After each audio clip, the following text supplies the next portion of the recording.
अस्सलाम वालेकुम स्टूडेंट्स, मेरा नाम है शेख अनस अली। इस वीडियो में हम क्लास 9 का यूनिट नंबर 1 के एक्सरसाइज 1.1 को स्टार्ट करेंगे। तो यूनिट नंबर 1 है जी रियल नंबर। ठीक है, ये आप 9th क्लास में पहले प्रीवियस बुक में भी पढ़ के आए हैं। तो इसकी हम एक्सरसाइज 1.1 को सॉल्व करेंगे और इसकी एग्जांपल्स जो हैं उनको भी हम चैप्टर जैसे ही ख़त्म होगा तो उसके बाद हम इनको ठीक है सॉल्व करेंगे। 1.1 का पहला सवाल है, represent each number on number line. कि जो हर नंबर को आपने नंबर लाइन पे इसको लिखना है। उसमें 1 का पहला पार्ट है 3/4। ठीक है, इसकी हमने पहले इसको देखें, ये फ्रैक्शन में है तो इसको पहले पॉइंट में करेंगे, क्योंकि आपको पता है कि कोई डेसिमल नंबर होता है वही हम नंबर लाइन पे लिखते हैं। ठीक है, तो हमें नहीं पता 3/4। अब ये तो पता है पॉजिटिव में है। ठीक है, तो पॉजिटिव नंबर हमेशा आपको पता है कि ज़ीरो के राइट साइड पे आता है और नेगेटिव नंबर ज़ीरो के लेफ़्ट साइड पे आता है। तो ये राइट साइड पे आएगा। ठीक है, ज़ीरो के। अब हम देखते हैं इसको पहले डेसिमल में कैसे करेंगे। ठीक है, तो डिवाइड कर लेते हैं। 3 अंदर और 4, जो डिनोमिनेटर है वो बाहर और न्यूमरेटर जो है वो डिवाइडेड अंदर आ जाता है। ठीक है, अब इसको 4 जो है इससे डिवाइड नहीं हो सकता तो हम 0 पॉइंट लगाएंगे, क्योंकि ये 3 जो है वो इससे छोटा नंबर है। ठीक है, अगर यहाँ पे 5 होता तो हम 4 1 ज़ा 4 और इस तरह सॉल्व करते। अब पॉइंट लगाया तो इससे यहाँ पे 0 आ जाएगा। 4 7 ज़ा 28। ठीक है, और उसके बाद यहाँ पे 2 आ जाएगा और पॉइंट लगा हुआ है, फिर हम 0 लगा देंगे और 4 5 ज़ा 20। ठीक है, तो इसका आंसर क्या है, हम लिख देंगे 3/4 जो है वो किसकी इक्वल है, 0.75 की इक्वल है। अब हमने 0.75 की नंबर लाइन लगानी है, वो कैसे लगाएंगे जी। ये अच्छा लाइन टेढ़ी होगी है, चलें कोई नहीं। अब ये जो है, जो पॉजिटिव नंबर होते हैं वो हमेशा राइट साइड पे आते हैं ज़ीरो के, तो हम इसको यहाँ पे लगाएंगे जी 0। ठीक है, इसके लेफ़्ट साइड पे होगा 1 और इधर राइट साइड पे होगा 1, इधर लेफ़्ट साइड पे होगा -1। ठीक है, इसी तरह यहाँ पे -2। ठीक है, तो अब यहाँ पे ये चीज़ किधर आएगी, 0 से लेके 1 के दरमियान में आएगी। तो हम इसके दरमियान में इसकी स्केलिंग कर लेते हैं, ये होगा 0.5। ठीक है, 0 से लेके 0.5 होगा। तो हम यहाँ पे 1 2 3 4, इसी तरह 1 2 3 4। ठीक है, अब इसको ज़रा गिन लेते हैं। ये 0 है, ये 0.1 2 3 4 5, ये बड़ा वाला 5 है, फिर 6, फिर 7, फिर 8 9 और ये 1। ठीक है, ये 10 ओके, ये 1 आ जाते हैं। ठीक है, तो ये आपको पता है वो सेंटीमीटर मिलीमीटर का आपको पता होगा। तो ये 0 से लेके 1, ये 0.75 हमने कर इसकी जो है ना नंबर लाइन लगानी है। तो नंबर को हमने कहाँ पे यहाँ पे डॉट लगाना है कि ये आ जाएगा जी 5, ये 6 और ये 7, तो ये 7 के दरमियान में आ जाएगा। ठीक है, तो आपने इसको स्केल से जो है ना ये पॉइंट आउट कर देना है, ये है जी 0.75। ठीक हो गया, या यहाँ पे डॉट लगा दें। डॉट ना लगाएं, वो ये होगा कि दो जो जो पॉइंट्स हैं वो दोनों मैच हो जाएंगे, तो आप यहाँ पे 0.75 डायरेक्ट लिखते हैं। ठीक है, बस ये आपको पता होना चाहिए कि ये पहले देखना है आपने पॉजिटिव नंबर है। पॉजिटिव नंबर है तो वो 0 से राइट साइड पे आएगा, और आपने जितने यहाँ पे जो गैप देंगे 0 से 1 तक, उतना ही गैप आपने 0 से -1 भी देना है। ठीक है, और बाकी भी पॉइंट्स वो सेम होने चाहिए। ठीक है, इसका अगला सवाल हम कर लेते हैं, वो है -1/3। ठीक है, इसका पार्ट 2 जो है 1 क्वेश्चन 1 का। तो -1/3, इसको एक माइनस वाले को भी सोल्व कर लेते हैं। तो इसको भी हमने डिवाइड में पहले लेके आना है, मतलब कि फ्रैक्शन में इसका सवाल है, तो इसको आंसर को हमने डेसिमल में लेके आना है। 1 को अंदर रखेंगे, डिनोमिनेटर जो है वो 3 है वो बाहर आ जाएगा। 0 पॉइंट लगाना है, यहाँ पे 0 आ जाएगा। 3 3 ज़ा 9 होता है। ठीक है, फिर यहाँ पे 1 आ जाएगा और फिर वो 0, फिर 3 3 ज़ा 9, तो 0.3 इसका आंसर आ रहा है। तो -1/3 को हम क्या लिख सकते हैं, 0.3 माइनस का। ठीक है, तो -0.3 को हमने नंबर लाइन पे हमने देखना है कहाँ पे ये इसकी प्लेसिंग होगी। तो यहाँ पे हम कह देते हैं ये 0 है, ये इसको यहाँ पे कह देते हैं ये +1 है, और यहाँ पे इसको ये लिख देते हैं ये -1 है। ठीक है, इसी तरह ये होगा जी 5। अब देखें -0.3 है तो ये इसके अंदर अंदर इधर कहीं आएगी। ठीक है, इसकी प्लेसिंग, तो ये हो जाएगा जी -5। ये होगा 1 0.1 0.2 0.3 0.4, माइनस में बता रहा हूँ। ठीक है, ये -0.5 होगा, फिर ये -6, ये -7 -8 -9 और ये -10। ठीक है, 10 को हम लिखते हैं -1। तो ये जो है -0.3 को हमने यहाँ पे देखना है, तो ये 1 2 3, तो ये आ जाएगा। तो इसको मैं पॉइंट आउट कर देता हूँ, ये है जी -0.3। ठीक है, या आप इसके ऊपर डॉट लगा लें, ठीक है, जैसे मर्ज़ी आपने करना है। तो ये इसकी जो है नंबर लाइन इस फ्रैक्शन की, सबसे पहले हमने इस फ्रैक्शन को डेसिमल में किया, डेसिमल को बस हमने नंबर लाइन पे इसके प्लेस कर दिया कि कहाँ पे ये आएगा -0.3, ठीक है। इसी तरह एक इसका सवाल है जी, 6 पार्ट है। अच्छा, एक इसका 6 पार्ट है, वो भी कर लेते हैं। बाकी सारे इजी हैं, ये आप पहले करके आए हैं, तो ये बाकी जो सवाल है ना वो आपने खुद करने हैं, ठीक है। ये होल नंबर वाला सवाल है, तो पहले हमने इसको फ्रैक्शन में बना के फिर इसको डेसिमल में करना है। तो पहले कैसे ख़त्म होता है जी होल नंबर के, 4 2 ज़ा 8, 8 + 1 9, ठीक है। तो 9/2 इसका आंसर आएगा, -9/2, ठीक है। तो यहाँ पे जो नंबर लिखा होता है वो डिवाइड वाला उससे मल्टीप्लाई होता है, 2 4 ज़ा 8, और इसमें ये प्लस हो जाता है जितने नंबर आगे लिखे हुए हैं, ठीक है। 8 + 1 9, तो 9/2 आपको पता है 9/2 क्या होता है, वैसे 4.5 होता है। तो इसको सोल्व भी कर लेते हैं, 9 2 जो है वो बाहर आ जाएगा, ये ऊपर वाली वैल्यू हमेशा अंदर होती है, ठीक है, जो डिनोमिनेटर में होता है वो हमेशा बाहर होता है। आगे 2 4 ज़ा 8, 1 आ जाएगा, पॉइंट लगाया, 0 आ गया, 2 5 ज़ा 10, ठीक है, ये हो जाएगा जी ख़त्म, ठीक है। तो 4.5 -4.5 आ गया, तो ये 0 से लेफ़्ट साइड पे आएगा, ठीक है। मैंने यहाँ पे 0 लिख दिया था, तो इसका 0 से लेके -6 मैंने यहाँ पे लिख दी है, ठीक है। तो ये होगा -3, ये होगा -4, ठीक है, और ये होगा -5, ऐसे ही होगा, ये -5, ये -4, ये हो जाएगा -2 -1, ठीक है। तो आपने ये बराबर रखना है, ठीक है। तो 0 से लेके -1 -2 -3, तो ये है जी 4.5 को हमने प्लेस करना है। तो 4.5 का मतलब है कि 4 और 5 के दरमियान में आएगा, ये होगा जी इसका हाफ, ठीक है। 4.5 क्या होगा, यही बस यही नंबर आ जाएगा इसका, -4.5, ठीक है। तो ये आपने माइनस में जो है ना ध्यान से इसको देखना है कि 0 से आपने जो लेफ़्ट साइड पे है वो यहाँ से नंबरिंग स्टार्ट होगी। अक्सर जो स्टूडेंट क्या करती हैं, 0 यहाँ पे लिखते हैं, 1 2 3 4 5 इधर लिख देते हैं, ठीक है। तो ऐसे नहीं होता, 0 से आगे 1 2 3 4 5 और ये माइनस में आएंगे। तो ये जो है क्वेश्चन नंबर 1 को हम यहाँ पे ख़त्म करते हैं।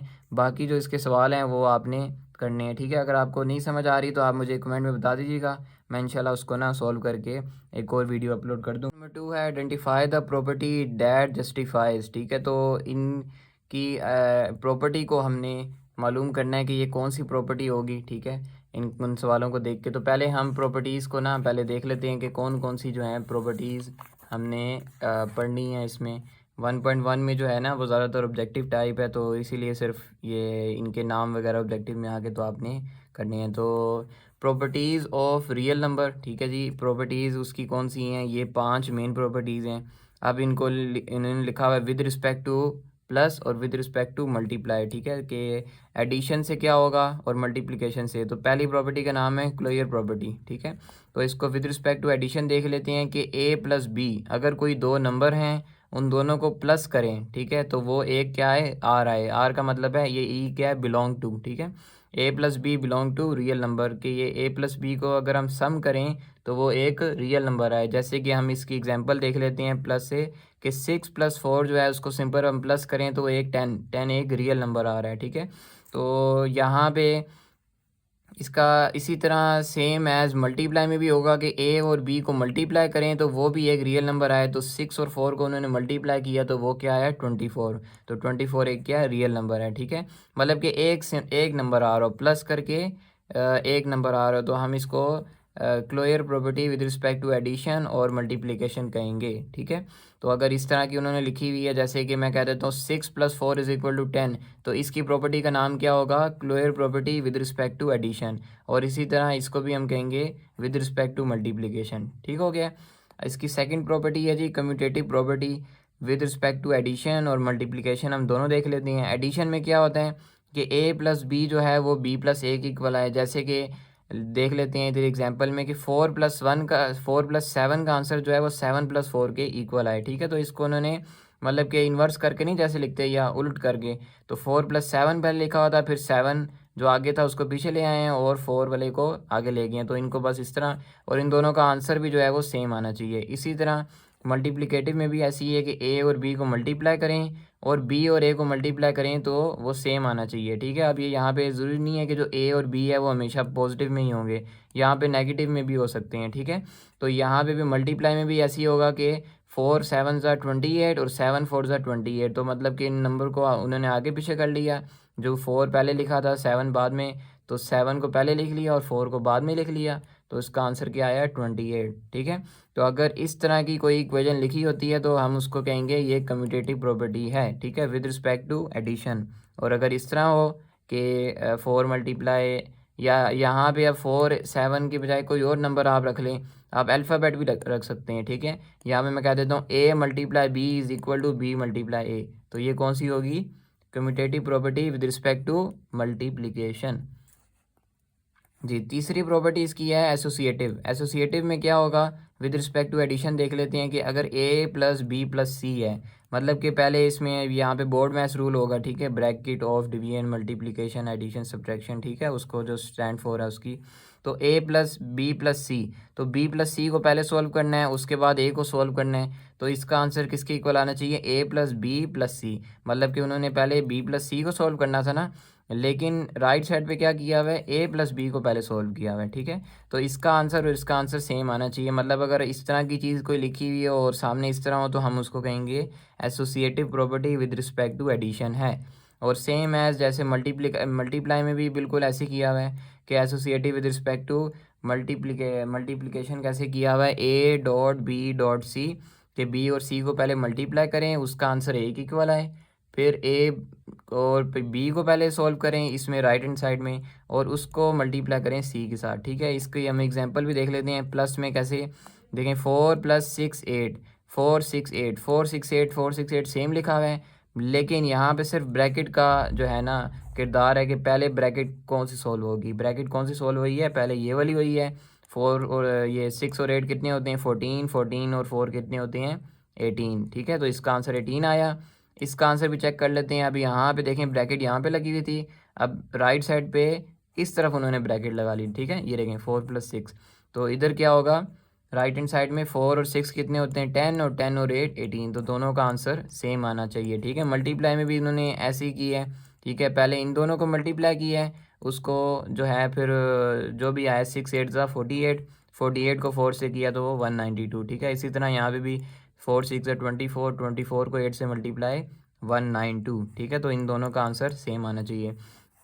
तो अगर इस तरह की उन्होंने सवाल हम देखेंगे, अगर इस तरह का उन्होंने कोई किया हो, फॉर्म लिखी हुई हो ए प्लस बी प्लस सी, ए प्लस बी प्लस सी, लेकिन यहाँ पे बी प्लस सी में ब्रैकेट डाली हुई है, इधर ए प्लस बी में, तो हम कहेंगे associative property with respect to addition. ठीक है, उसके बाद है जी आइडेंटिटी। अब आइडेंटिटी कौन सी है, प्लस वाली, तो ये एडिटिव आइडेंटिटी होगी। ठीक है, एडिशन की जो आइडेंटिटी है, तो उसमें क्या होता है कि ए प्लस ज़ीरो। ठीक है, आइडेंटिटी इसमें मेन जो वर्ड है ना वो ज़ीरो का है। ठीक है, मल्टीप्लाई में कौन सा है, 1 का। तो हमने ऐसा नंबर ऐड कराना होता है जिससे जो आंसर में या सवाल में जो है फ़र्क कोई आए ना। ठीक है, जैसे कि ए प्लस ज़ीरो, ज़ीरो क्या होती है, उसकी कोई वैल्यू नहीं होती। ठीक है, तो हम उसको ज़ीरो को जिस वैल्यू में भी ऐड कराएं तो वो एज़ इट इज़ वही वैल्यू आ जाती है। ठीक है, जैसे मैं कहता हूँ कि जी 6 में ज़ीरो ऐड करा दें और ज़ीरो में 6 ऐड करा दें तो वो आंसर 6 ही आएगा। ठीक है, तो ज़ीरो की जो है वो कोई वैल्यू नहीं होती एडिशन में। ठीक है, और इसी तरह अगर मल्टीप्लिकेशन में हम देखें तो वो ऐसा कौन सा नंबर है जिसको किसी भी सवाल से मल्टीप्लाई करें या आंसर से मल्टीप्लाई करें तो उसमें कोई चेंजेस ना आए, तो वो है नंबर 1। ठीक है, मल्टीप्लाई में तो मल्टीप्लिकेटिव आइडेंटिटी कौन सी है, 1, और एडिटिव आइडेंटिटी कौन सी है, 0। ठीक है, तो इधर भी हमने देखा कि एग्जांपल में कि 6 मल्टीप्लाई 1, 1 मल्टीप्लाई 6, तो ये आंसर आएगा 6 के इक्वल। तो अगर इस तरह कहीं लिखा होगा 6 मल्टीप्लाई 1 इज़ इक्वल टू 6, तो वो कौन सी होगी, multiplicative identity with respect to, बस मल्टीप्लिकेटिव आइडेंटिटी होगी ना, क्योंकि यहाँ पे तो नाम ही उसका शुरू हो रहा है मल्टीप्लाई या एडिटिव के साथ। उसके बाद इसी तरह जैसे एडिटिव आइडेंटिटी थी, इस तरह पांचवी प्रॉपर्टी है जी एडिटिव इन्वर्स की। ठीक है, एडिशन की भी पांचवी और मल्टीप्लाई की भी। तो इसी तरह एडिटिव इन्वर्स में क्या होगा कि हम इन्वर्स वाले सवाल आगे करेंगे भी, तो ए प्लस माइनस ए, मतलब कि अगर उसके इन्वर्स से अगर हम उसको प्लस करवा दें तो वो क्या आ जाता है, ज़ीरो आ जाता है। इसी तरह उन्होंने क्या किया, माइनस ए प्लस ए, ये भी आंसर ज़ीरो। ठीक है, तो ये भी सेम है कि अगर 5 है, हमने ऐसा नंबर हमने लिखना है, उसको ऐड करवाना है इन्वर्स में कि वो जो उसका आंसर है वो मल्टीप्लिकेटिव एडिटिव आइडेंटिटी हो जाए। ठीक है, तो इसको एक दफ़ा दोबारा देख लेते हैं। ए प्लस माइनस ए, मतलब ए का इन्वर्स क्या होता है? माइनस ए, मतलब प्लस ए का इन्वर्स क्या होगा? माइनस ए। ठीक है, तो इसमें हमने माइनस ए को ऐड करवाया जब, तो आंसर क्या आ गया? एडिटिव आइडेंटिटी, मतलब एडिटिव आइडेंटिटी क्या थी? ज़ीरो। ठीक है, तो यहाँ पे इसी तरह मल्टीप्लिकेटिव इन्वर्स में क्या होगा, इसमें देख लेते हैं कि ए को उसके इन्वर्स से क्या कहते हैं? मल्टीप्लाई कराना है। यहाँ पे क्या था? ए के इन्वर्स से उसको ऐड करवाना है, यहाँ पे मल्टीप्लाई वाला काम है। ठीक है, तो मल्टीप्लाई कराना है तो ए का इन्वर्स क्या होगा? 1/a। ठीक है, मल्टीप्लाई में इन्वर्स 1/a होता है और प्लस माइनस में इन्वर्स क्या होता है? उसका साइन उलट हो जाता है। तो 1 को 1/a से मतलब कि उलट कर दिया, यहाँ पे ए के नीचे कुछ भी नहीं होगा 1, तो 1 को ऊपर कर दिया और ए को नीचे, तो 1/a के साथ मल्टीप्लाई कराया तो उसका आंसर क्या आएगा? 1 आएगा, मतलब कि वो मल्टीप्लिकेटिव आइडेंटिटी आएगी। ठीक है, एग्जाम्पल देख लेते हैं कि जी 14 है, 14 का इन्वर्स क्या होगा एडिशन में? -14 होगा, तो उसका आंसर क्या आएगा? एडिटिव आइडेंटिटी, जिससे कोई एडिशन के अंदर कोई आंसर में चेंजेस ना आए। ठीक है, इसी तरह मल्टीप्लाई में भी इसी तरह किया उन्होंने कि 14 का इन्वर्स क्या होगा? 14/1 का इन्वर्स क्या होगा? 1/14। तो उन दोनों को मल्टीप्लाई कराया तो ये कटिंग होगी और 1 इसका आंसर आ गया, तो ये भी मल्टीप्लिकेटिव आइडेंटिटी इसका आंसर आ गया। ठीक है, तो ये 5 प्रॉपर्टी थी। ठीक है, इसमें से अगर आपको कोई चीज़ समझ नहीं आती तो मुझे बताइएगा। अब हम इसके जो है ना सवालों को सोल्व करेंगे कि इसका क्या आंसर होगा। अच्छा जी, प्रॉपर्टीज़ आपने समझ ली होंगी, तो एक्सरसाइज 1.1 के क्वेश्चन नंबर 2 को सॉल्व कर लेते हैं। Identify the property that justifies, कि आपने बताना है जी ये कौन कौन सी प्रॉपर्टीज़ होंगी। ठीक है, इनके नाम आपने लिखने हैं। तो पहला सवाल देख लेते हैं, 1 × y-2 = y-2। ठीक है, तो इसमें आपने पहली चीज़ क्या देखनी है कि ये चीज़ दोनों ये सेम आ रही हैं। ठीक है, तो और दूसरी चीज़ देखनी है कि यहाँ पे मल्टीप्लाई हो रहा है या एडिशन हो रही है, तो ये चीज़ क्या हो रहा है? मल्टीप्लाई। तो ये मल्टीप्लिकेटिव वाले सेक्शन में आ जाना आपने। और आपको पता है 5 हमने प्रॉपर्टीज़ पढ़ी हैं, एक पहली क्लोजर है, फिर एसोसिएटिव है, फिर कम्यूटेटिव है, फिर जो है मल्टीप्लिकेटिव आइडेंटिटी है और मल्टीप्लिकेटिव इन्वर्स है। तो देखें ये जो लेफ़्ट साइड पे जो चीज़ थी वो 1 से मल्टीप्लाई होकर एज इट इज़ आ गई है। तो ये हमने पढ़ा था कि जिससे आंसर में चेंज ना आए या सवाल में चेंज ना आए, वो एज इट इज़ आ जाए, तो वो कौन सी होती है? Multiplicative identity. ठीक है, तो इस पहले वाले का आंसर होगा मल्टीप्लिकेटिव आइडेंटिटी। ठीक है, सेकंड पार्ट में देख लेते हैं, 0.2 को 5 से मल्टीप्लाई किया तो 1 के इक्वल आ गया। अब अगर ये 1 से मल्टीप्लाई होता तो वो कोई आंसर आ रहा होता तो हम कहते हैं कि ये वही मल्टीप्लिकेटिव आइडेंटिटी है, लेकिन यहाँ पे आंसर जो है वो 1 के इक्वल आ रहा है, या इन दोनों को सॉल्व करके 1 के इक्वल। तो ये मैंने आपको बताया था कि ये पहली प्रॉपर्टी है जो कि क्या है? Closure property with respect to multiplication के जी। दो नंबर्स को मल्टीप्लाई करें तो उसका आंसर क्या आ जाए? एक डिजिट आए। ठीक है, एक रियल नंबर आए, तो ये वाली कौन सी है? Closure property with respect to addition, sorry with respect to multiplication. अच्छा, तीसरा सवाल देख लेते हैं, x+2 + y+2। तो यहाँ पे आपको पता चल रहा है कि ये एडिशन हो रहे हैं और ये number same as it is हैं, लेकिन ब्रैकेट का चेंज है। तो ये ब्रैकेट में ये कौन सी होती है? ये वाली कम्यूटेटिव प्रॉपर्टी है। ठीक है, विद रिस्पेक्ट टू एडिशन। तो ये भी आपने ये मेरा ख्याल है आप 6 के पार्ट जो है ना देख के आपको पता चल गया होगा कि कौन कौन सी हैं। ठीक है, बस आपने ज़रा सा इसको फोकस करना है कि जी ये कौन सी हो सकती हैं। ठीक है, अब यहाँ पे देखें, -3b + 3b = 0। तो आंसर क्या आ रहा है? 0 आ रहा है। तो 0 क्या होता था? एडिटिव आइडेंटिटी है। ठीक है, तो मैंने आपको बताया था जिसका आंसर एडिटिव आइडेंटिटी आ रहा हो तो वो क्या होगा? वो होगा एडिटिव इन्वर्स। लेकिन पहले चेक कर लेते हैं ये है भी कि नहीं, कि एक नंबर -3b है, -3b का इन्वर्स क्या होता है? +3b। ठीक है, उन दोनों को सॉल्व किया तो 0 के इक्वल आ रहा है, तो इसका आंसर क्या बनेगा? Additive inverse. ठीक है, उसके बाद 5 पार्ट में देख लेते हैं, x + 5 - 1, x + 5 - 1। वैल्यू दोनों सेम है राइट और लेफ्ट साइड पे, लेकिन सिर्फ ब्रैकेट का फ़र्क है। तो ये वही सेम टू सेम जो ऊपर वाली प्रॉपर्टी थी वही आ जाएगी, commutative property with respect to addition. ठीक है, ऐड हो रहे हैं ना यहाँ पे, तो ये वाला वो प्रॉपर्टी आ गई। और इस वाले पार्ट में देखें, -3 × 2 - y = -6 + 3y है। तो इसको जब हम सोल्व करेंगे, देखें यहाँ पे 2 नंबर आ रहे हैं। अगर एक नंबर आ रहा होता तो हम कहते हैं कि सेकंड वाले का जो आंसर है वो 6 वाले का है, लेकिन इस तरह की हमने कोई प्रॉपर्टी पढ़ी नहीं है, तो ये वाली इसको कहते हैं डिस्ट्रीब्यूटिव प्रॉपर्टी। अब यहाँ पे मल्टीप्लाई हो रहा है ना, तो इसको कहेंगे distributive property multiplication over subtraction, ठीक है, क्योंकि मल्टीप्लाई हो के और बाद में फिर ये सब्ट्रैक्ट वगैरह सॉल्व हो के एडिशन सब्ट्रैक्शन हो के आ रहा है। तो इसको ये वैसे हमने पढ़ी नहीं है, लेकिन पहली 5 जो है ना वो आपको वही वाली हैं जो हमने अभी पढ़ी हैं, ठीक है। तो ये पहली वाली कौन सी होगी, मल्टीप्लाई वाली, मल्टीप्लिकेटिव, 1 से मल्टीप्लाई हो रहा था, मल्टीप्लिकेटिव आइडेंटिटी, ठीक है। सेकंड वाली कौन सी है, ये भी मल्टीप्लाई हो रहा है और आंसर क्या आ रहा है 1, तो क्लियर प्रॉपर्टी, ठीक है। तीसरी वाली कौन सी है, ये भी मैंने बताई है, commutative property with respect to addition, जो वैल्यू सेम हो, सिर्फ ब्रैकेट का फ़र्क हो, वो कौन सी है, commutative property with respect to addition. और सेम एज ये भी ऐसी ही है, ठीक है, वैल्यू भी सेम है, बस एडिशन हो रहा है, तो commutative property with respect to addition. और 4 वाली का क्या नाम है, एडिटिव इन्वर्स, ठीक है, जिसका आंसर एडिटिव आइडेंटिटी आ रहा हो। अगर यहाँ पे 1 आ रहा होता, ठीक है, तो मतलब सॉल्व हो गए, तो वो क्या होता, क्या कहते हैं, मल्टीप्लाई होके इसका आंसर 1 आ रहा होता। तो वो भी आपने देखना होता है कि अगर इन्वर्स को मल्टीप्लाई करके उसका आंसर आ रहा है तो वो मल्टीप्लिकेटिव आइडेंटिटी है, अगर ऐसे 1 आ रहा है तो वो क्या होगी, clear property with respect to multiplication. और 6 वाले का क्या आंसर है, distributive property multiplication over addition, ठीक हो गया।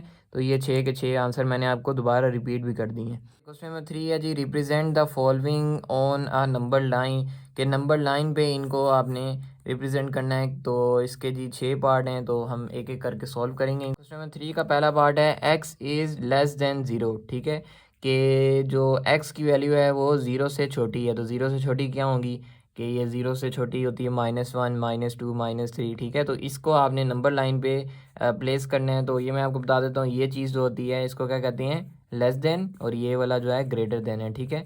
अगर यहाँ पे ये इस तरह होता तो इसका मतलब है कि जो x की तरफ अगर मुंह खुला हुआ है ना इसका, तो ये ग्रेटर है, ठीक है।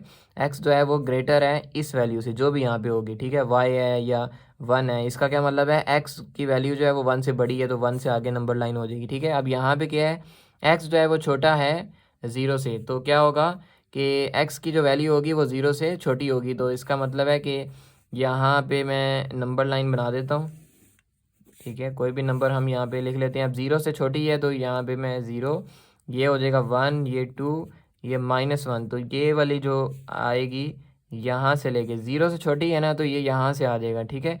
अगर यहाँ पे होता लाइन दली होती, मतलब ये इक्वल टू की भी लाइन होती, अगर इस तरह होती तो ये होता है लेस देन इक्वल टू, तो इसका मतलब है कि 0 भी शामिल है, लेकिन 0 नहीं आएगा यहाँ पे। तो 0 से लेके ये आगे तक इसको मैं बोल्ड कर देता हूँ, ये इसका आंसर होगा, ठीक है।